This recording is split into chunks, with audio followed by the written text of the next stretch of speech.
Dobry dzień, Serbia. Dżęca będziemy wam pokazać, jak możecie wasz smartfon jako webcam używać. Za to trzeba jedną software, a jedną app, wobejrika Epoch Cam. Tu widzicie od treiber, download drivers for Windows 7 and later. Potem trzeba jeszcze tą app. Und ich zaswitchim mój smartphone. Idem do Google Play Store. Erst nutzt auch Epoch Cam. Und was sich da instalujeć, a to jenoś odczynicie. A tyle ważne, założcie ze waszym komputerom, a z waszym smartfonem w samym internecie związane. To będzie ten tutorial za smartphone jako webcam.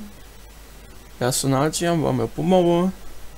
Hačke přišel na morazi, božme.